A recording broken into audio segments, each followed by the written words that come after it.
Good day, everyone. My name is Jesse Bair, and I'm coming to you from Central Michigan University. And my conference presentation is a proposal to address the urban favoritism of sociological research during COVID-19.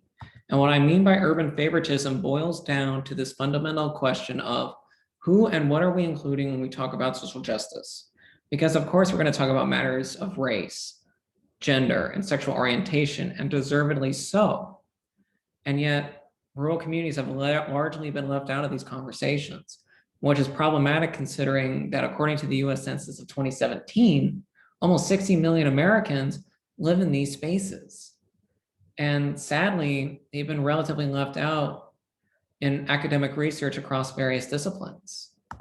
Specifically, Mueller et al., they found that while there is certainly scholarship available on the economic impacts of COVID-19 in cities, there's relatively little to none when you look at the same subject, but for rural communities.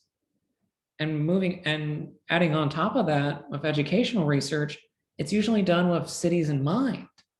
Therefore, there's very little on how to best teach the people in these communities, which is heavily problematic considering that if we're going to rebound this nation into a post-COVID-19 world, we need to bring everybody.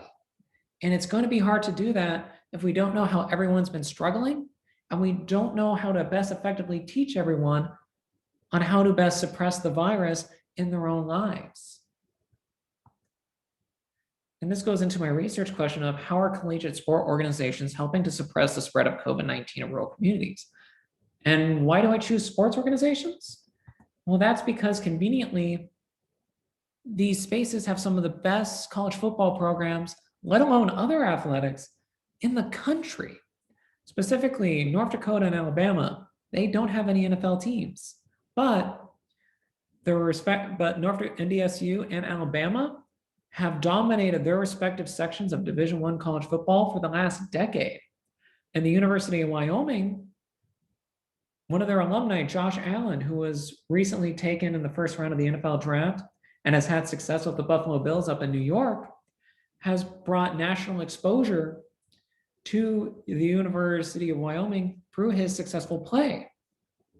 So these are not only representations of these communities, but meaningful ones that have gained national attention, are gaining national attention, and we can use the spotlight and the information and the prestige that they have in their rural communities and use that to supplement this lack of research. And how can we best help these communities push through and thrive as we move on to a post-COVID-19 world? And this is where we get into my methodology of, first, I want to do a literature review. I want to know of what scholarship exists, how COVID-19 has impacted rural communities. Second, I want to know more about the more established field of collegiate sport organizations reaching out and providing health and wellness education to their neighboring populations.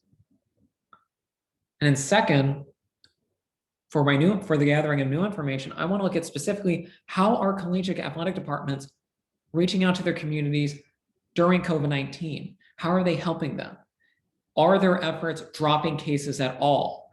Are they dropping cases in rural communities at all? Specifically, I live in Michigan, which is currently leading the nation in new COVID-19 cases. I want to know, what have the University of Michigan done? What has Michigan State done? What has Central Michigan University, the school I'm now at, doing to reach out to these communities to provide the health and wellness education they need to push through this virus?